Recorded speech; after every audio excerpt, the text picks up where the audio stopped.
Jadi nanti di Al-Quran ada 8 jenis rizki. Di antara yang paling hebat, ada yang belum Anda datang, rizkinya sudah menjemput. Ada orang mendatangi rizki, ada rizki mendatangi dia. Contoh, Al-Imam Asy-Syafi'i sedang berdiskusi dengan Imam Malik, gurunya. Kata Imam Asy-Syafi'i, gak ada orang sukses yang instan. Cuman balikan telapak tangan dapat, tidak. Kata Allah, lihat orang-orang dulu. Lihat orang-orang hebat dulu. Bagaimana mereka bisa kaya, bisa sukses, bisa punya posisi. Masat umul ba'sa, petakan olehmu. Kadang sudah mulai, masukkan tender, tiba-tiba gagal, diserobot orang. Kadang-kadang orang yang dapat, Anda yang ngajukan, itu biasa.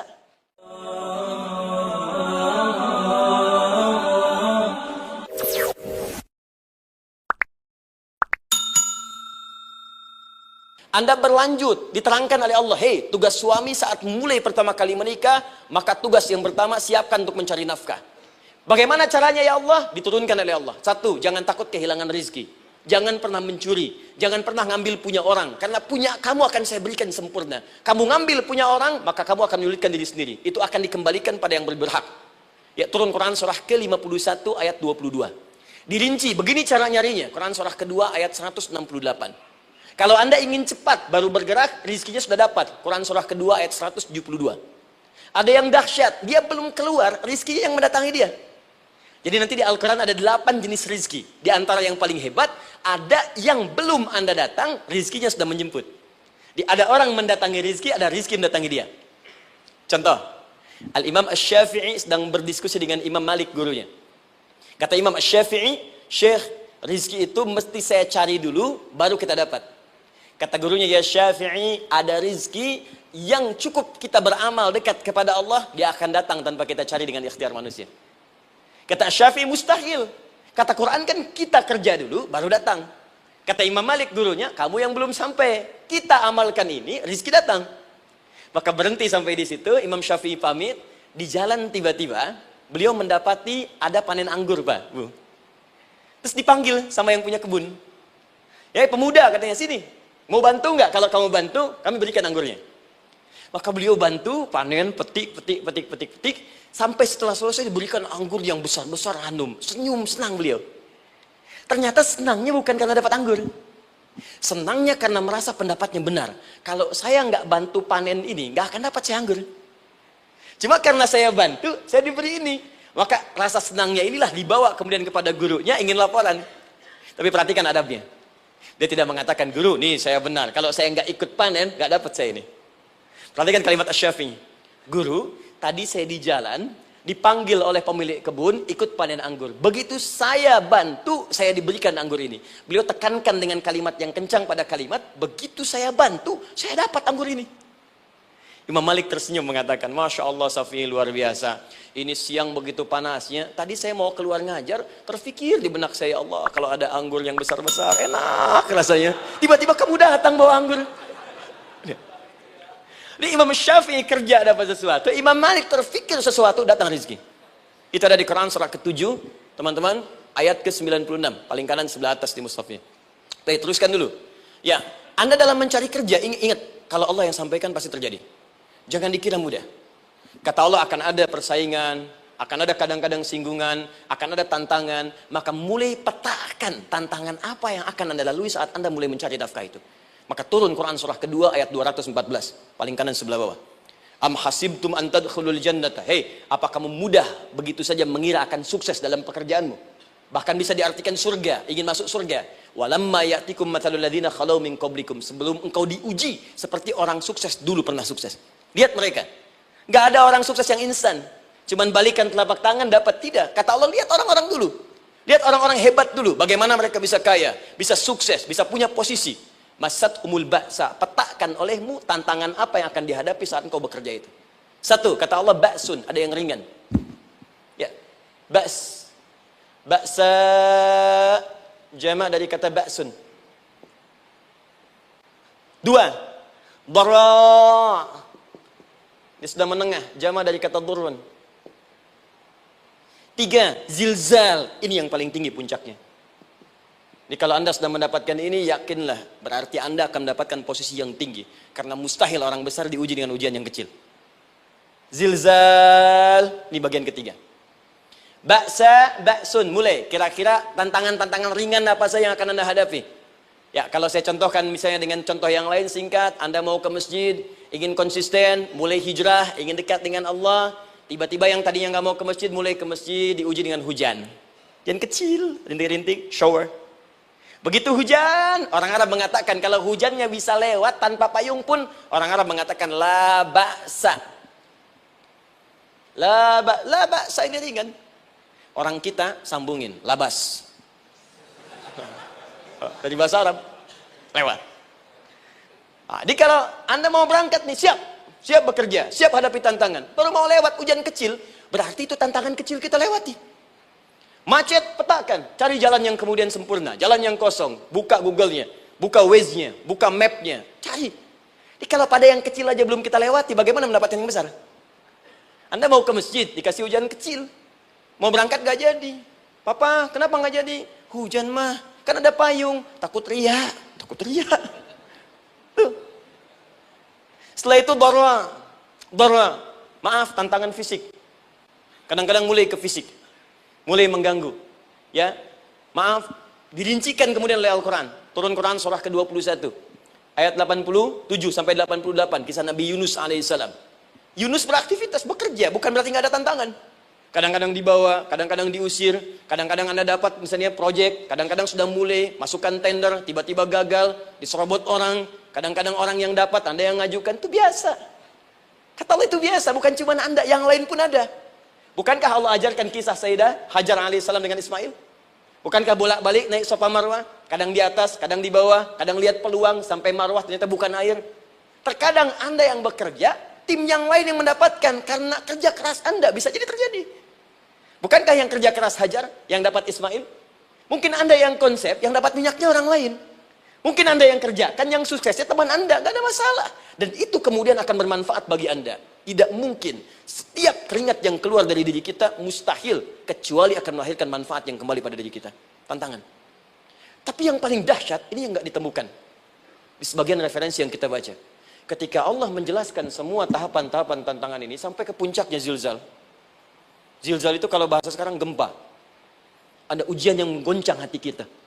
Ketika Anda kerjakan, ya Allah, tantangannya dahsyat. Kenapa mesti saya, ya Allah? Kau nggak selesai-selesai, ya Allah. Itu wajar, teman-teman. Itu biasa. Kata Allah, orang dulu saja mengatakan, mata nasrullah, kapan ini selesai? Berbahagialah kalau teman-teman sudah mendapatkan tantangan puncak yang paling tinggi ini. Ini artinya Allah sedang mempersiapkan Anda menjadi orang besar di kemudian hari. Dan cara mengatasinya diturunkan Quran surah ketiga ayat 142, paling kiri sebelah atas. Perhatikan dahsyatnya. Yang pertama diterangkan tantangannya, yang kedua dijelaskan cara mengatasinya. Saya mau berhenti sampai di titik ini, nanti saya terangkan cara berinteraksi dengan Al-Quran. Ya, perhatikan baik-baik. Kata Allah, jika kelak engkau sudah bisa memetakan tantangan ini, maka siapkan solusi untuk mengatasinya. Ayatnya dibuka dengan kalimat yang sama persis. Saya pernah sampaikan teori ini di dua perusahaan besar di Indonesia. Yang pertama ada satu perusahaan, karena ini direkam saya nggak sebutkan perusahaannya, perusahaan otomotif besar, sedang turun gratis, kemudian juga ada inflasi yang tinggi. Terus saya terangkan teori Quran. Dia praktekkan berhasil, Pak. Padahal saat itu saya presentasi di depan non-muslim. Non-muslim. Selesai se-Indonesia dikumpulkan, saya bedah tentang ini. Dan mereka berhasil. Sampai sekarang naik lagi. Yang kedua sama, ini direkturnya juga non-muslim. Tapi nggak apa-apa, kita diskusi. Dan mau mendengar teori ini. Dan praktekkan, naik. Ya, dulu di satu perusahaan minyak juga. Sedang turun, karyawan semua dikumpulkan. Lalu kita bahas tentang ini, kita terangkan. Yang ini yang paling menarik dari Al-Quran. Kalimatnya sama persis. Quran surah ketiga ayat 142. Am hasibtum an tadkhulul jannata. Apa Anda duga akan begitu mudah mendapatkan kesuksesan dalam hidup? Tolong fokus baik-baik. Jangan selalu mengartikan jannah dengan surga. Karena asal kata jannah itu artinya kesuksesan, kebahagiaan yang belum tampak. Surga, kenapa disebut dengan jannah? Karena itu puncak kebahagiaan kita yang belum nampak sekarang. Saya kasih rahasia ya, ini antara kita saja nih. Kalau ada kata jim dengan nun di depannya, itu pasti tidak nampak, tersembunyi. Apapun tambahannya. Ya, misal, jin kenapa disebut dengan jin? Karena memang ketika diciptakan, dia tidak tampak, tersembunyi. Lawannya ins. Karena itu kita disebut ins, karena saat lahir kita tampak. 18 kali disebutkan dalam Al-Quran. Ya ma'syaral jinni wal ins. Wa ma khalaqtul jinna wal ins. Jadi jin disebut jin karena memang fitrahnya tersembunyi, nggak nampak. Jadi kalau ada jin melakukan penampakan, itu jin sedang kena masalah. Sedang keluar dari fitrah. Sama dengan manusia, harusnya tampak. Jadi kalau ada manusia yang senang sembunyi-sembunyi, dia sama dengan, bukan saya yang bilang, sedang punya masalah. Ke kantor, sembunyi-sembunyi, hati-hati Pak Alfian tuh. Biasa ada pintu depan, masuk pintu belakang. Suami di rumah, buka WA, sembunyi-sembunyi, Bu hati-hati tuh. Pulang lewat pintu belakang, berarti sedang punya persoalan dalam hidup. Setiap ada jim dengan nun, pasti tersembunyi. Ibu punya janin, rahim, dalam rahim ada janin. Kenapa disebut dengan janin? Jim, nun, ya, nun. Karena sosok itu belum nampak dalam pandangan kita. Nanti kalau sudah lahir, baru tampak. Jannah, kenapa disebut jannah? Karena belum tampak dalam pandangan kita. Nanti kelihatan. Karena itu dalam Al-Quran, kata jannah itu tidak dikhususkan dengan surga. Tidak dikhususkan dengan surga. Kadang-kadang menunjuk aspek kesuksesan yang belum tampak. Anda mau ngebor minyak, minyaknya belum tampak. Belum kelihatan. Anda mau kerja, ya hasilnya kan belum tampak, baru ikhtiar sekarang. Karena itu orang Arab disebut kaya kalau mereka mendapatkan kebun yang tak tampak sebelumnya. Kebun anggur, bukan kurma, kalau kurma banyak. Kebun anggur, ada apel, ada jeruk, sampingnya ada sungai-sungai, disebut dengan jannah. Ya, kalau punya unta, nggak kaya di Arab, biasa. Karena yang kelihatan padang pasir, unta, hitam, merah, biasa. Tapi kalau sudah punya kebun, kebun anggur, yang sulit di padang pasir ada kebun, itu baru disebut kaya. Karena itu orang Arab kadang mengartikan jannah dengan aspek kesuksesan yang belum tampak. Diartikan dengan kebun anggur, kebun apel, dan macam-macamnya. Perhatikan, am hasibtum an tadkhulul jannah. Apa Anda duga ingin sukses itu begitu mudah? Sukses jadi tidak. Walamma ya'lamillahu alladhina jahadu minkum wa ya'lamas sabirin. Perhatikan baik-baik. Sebelum Allah memastikan pada diri Anda terdapat dua hal yang paling utama untuk mengatasi tantangan tadi. Satu, jahadu. Kesungguhan. Serius. Jadi kalau mau sukses, mesti serius. Kerja serius. Cintai pekerjaan Anda. Ya, belajar anak-anak serius. Pastikan belajar dengan serius. Jangan cuma anak-anak duduk paling belakang, nggak pernah nanya, kadang ngantuk, pulang. Ujian, besoknya mau ujian, baru belajar. Ya, sistem SKS, sistem kebun. Ya, kadang-kadang sejam, Bu, Pak. Saya pernah ada orang di luar ngadu waktu di Libya, Ustadz, gimana ini orang Indonesia? Kenapa? Saya belajar 3 bulan. Besok mau ujian. Teman antum orang Indonesia pinjam catatan saya baru semalam. Dia dapat 8, saya 7,5. Saya bilang, Anda belum tahu sistem SKS itu. Baik, ya. Tapi itu bukan solusi. Begitu ujian selesai, ilmu lupa. Itu poinnya. Jadi kalau hanya sekedar ilmu dipakai untuk ujian, pada prakteknya nggak akan terpakai. Ini banyak anak sekolah sekarang hanya belajar untuk ujian saja. Padahal kalau dipraktekkan, kadang kaitan dengan agama tinggi, Bu, Pak. Fisika itu dengan agama itu tinggi. Gaya F1 sama dengan F2, gaya gerak sama dengan gaya dorong. Gaya sedikit, maka keluarnya sedikit. Pukul kencang, bunyinya kencang. Imannya kalau kuat, amalan jadi banyak. Iman sedikit, amal pun sedikit. F berbanding lurus dengan P, hukum Pascal. Gaya berbanding lurus dengan tekanan. Masuk bab akhlak. Makin banyak gaya, makin banyak tertekan. Nah itulah. Gaji 5 juta, gaya 10 juta. Kan? Ini serius. Serius. Di divisi apapun Anda, saya 3 sepekan lalu lah, takziah ke tempatnya Yang Habibie. Terus diminta tausiah di sana. Dan saya perhatikan beliau termasuk yang paling serius ketika diberikan tugas apapun. Gak pernah diberikan amanah kecuali mencintai pekerjaan itu. Yang Habibie demikian. Ciri orang sukses itu serius. Tapi keseriusan itu, kata Allah petakan jadi 3 bagian lagi. Karena jahadu itu punya 3 turunan kata. Satu, keseriusan merencanakan, disebut ijtihad namanya. Punya rencana. Mappingnya apa? Stepnya apa? Oke, Anda ingin kerjakan sebuah proyek, baik, proyeknya berlangsung berapa lama? Target kita apa? Jangka panjangnya, menengahnya, jangka pendeknya. Kemudian apa tantangan yang akan dihadapi di setiap tahapan-tahapannya? Selesaikan.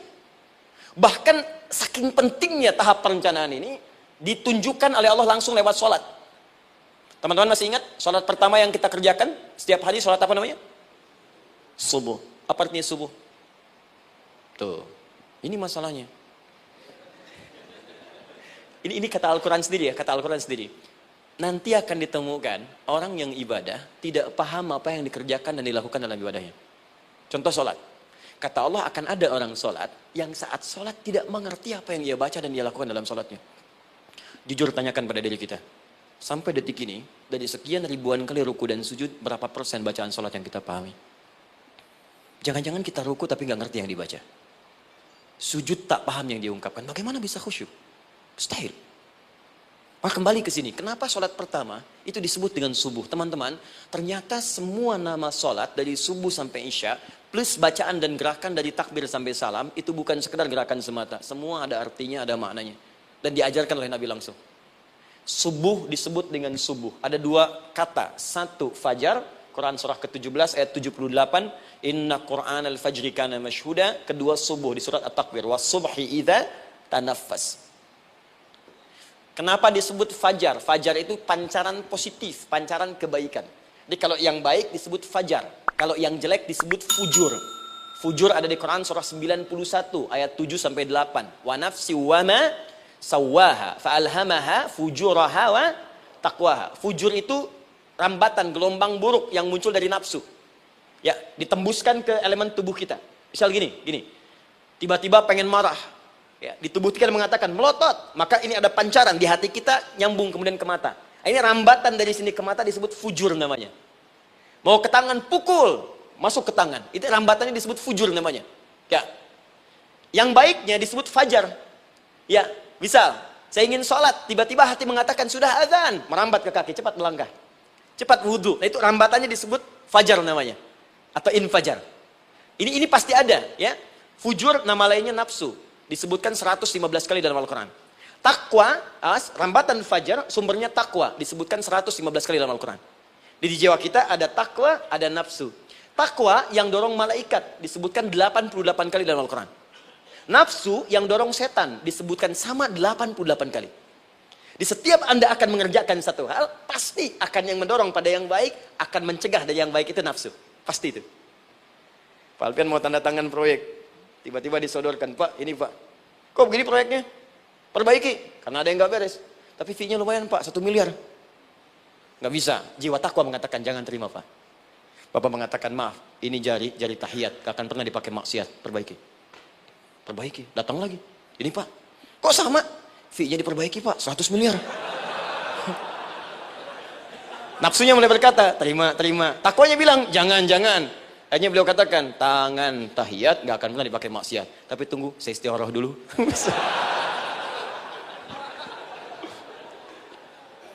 Nah, waktunya, ini salatnya disebut fajar. Kenapa disebut fajar? Karena saat kita tidur, terus dengar suara azan, Allahu Akbar, maka memancar dari iman kita, rambatan untuk merespon suara itu. Bangun kita untuk menunaikan salat. Waktunya disebut subuh. Kenapa disebut subuh? Dari kata asbah. Asbah itu artinya yang siap dengan rencana. Ya, orang Islam tuh nggak ada yang bangun dari tidurnya kecuali punya rencana jelas yang akan dieksekusi dari itu. Makanya sebelum kita bekerja mengeksekusi itu, kita datang menghadap Allah supaya Allah berikan kemudahan di setiap aktivitas kita. Coba lihat manajemen Nabi. Bukankah sebelum tidur beliau istighfar dulu? Dirinci pekerjaannya, dicatat yang akan dikerjakan besok, istighfar 70 kali, 100 kali, sehingga dengan istighfar saat tidurnya tenang. Coba kita biasakan. Ada yang baca Quran, ada yang istighfar. Kalau nggak percaya silahkan cek. Begitu Anda lakukan, tidurnya enak. Besoknya rencana itu sudah siap. Makanya ketika bangun, siap jam 7 mau kemana, jam 8 ada di mana, jam 12 kerjakan apa. Sebelum mengerjakan itu, datang kepada Allah, sujud, ya Allah, saya punya rencana ini tolong mudahkan. Begitu caranya. Itu yang disebut dengan subuh. Nah, sekarang kembalikan, peta hidup kita mau seperti apa ke depan? Ijtihad.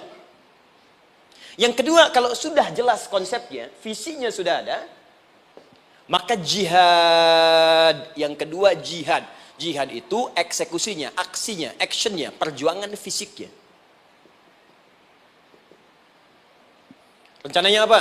Tahajud malam nanti. Bismillah. Jam berapa? 2:30. Baik, yuk kita mulai rencanakan. Eksekusi rencananya. Bagaimana cara kita bangun 2:30? Pasang alarm. Jam berapa alarm dipasang? 3 kali. Pertama 1:30, kedua 2 kurang 1/4, ketiga jam 2 lewat 1/4. Baik. Alarm pertama untuk mematikan alarm kedua. Alarm kedua matikan alarm ketiga. Ketiga siap-siap. Baik. Siap bangun. Jihad. Awas, ini penting ya, jihad itu jangan dipersempit maknanya kepada situasi peperangan saja, tidak. Banyak jihad itu luas sekali medannya. Karena jihad itu perjuangan fisik. Dan maaf sekali, dalam konteks perang pun bukan menyerang orang. Tapi membela diri saat diserang. Di Islam itu bukan agama ekspansi. Cek di sejarah, nggak ada Islam menyerang. Yang ada itu membela diri saat diserang. Atau saat orang lain dizalimi dan kita diminta untuk terlibat, kita membantu. Ini bukan dalam konteks sekarang yang banyak dibincangkan. Tembak orang, bom orang, nyerang orang. Bukan. Itu waktu kejadian bom Tamrin itu pertama, saya di Lampung posisinya. Itu begitu meledak, tuar. Pertanyaan pertama Pak di Majelis Taklim, Ustadz, apakah bom di Jalan Tamrin termasuk jihad fisabilillah? Saya bilang, Pak, sependek pengetahuan saya, jihad fisabilillah itu jihad di jalan Allah, bukan di Jalan Tamrin. Kaidahnya beda. Nah, misal mencari nafkah itu jihad. Cari nafkah jihad. Quran surah keempat ayat 34, paling kiri sebelah atas. Tugas pertama ketika menikah, kata Allah, ar-rijalu qawwamuna 'alan nisa. Setiap lelaki itu diminta oleh Allah untuk mengatur bagian rumah tangganya. Jadi pemimpin di rumah tangganya. Ya bima faddalallahu ba'dahum 'ala ba'din, karena diberikan kemampuan untuk memimpin. Di pemimpin itu ada di suami. Dan ciri khas pemimpin, Bu, biasanya ciri khas pemimpin apa, Bu? Bukan tegas, bukan. Ciri khas pemimpin itu tidak mau dipimpin. Makanya kalau ada sesuatu, masukkan lewat usulan, jangan beri saran. Kalau saran susah, itu pemimpin. Baik, tapi yang paling luar biasa kata Allah, perhatikan kalimatnya indah sekali. Wa bima anfaqu min amwalihim. Saya berikan tugas untuk mencari nafkah. Ketika seorang lelaki bertugas mencari nafkah, ingat ya, konteks apapun, kalau perempuan nanti bekerja bukan nafkah poinnya. Bisa hobi, ya, bisa aktivitas, tapi nafkah kalau sudah menikah itu ada pada suami. Perempuan tidak. Kalaupun tidak dilarang perempuan bekerja, tidak. Sayyidah Aisyah mengajar, ada yang para sahabiah jadi perawat, ya, ada yang pengajar. Banyak dulu sahabat Nabi yang perempuan mengajar. Ya, kan ada pelajaran-pelajaran khusus perempuan. Ya, ada bagian perawat, ada dokter. Ini kan yang ngandung perempuan, masa yang periksa laki-laki? Ya, ada bagian perempuan tertentu, itu silahkan bekerja boleh. Tapi nafkah laki-laki. Begitu lelaki meniatkan pekerjaannya karena Allah untuk mencari nafkah, itu setiap langkahnya jihad fisabilillah.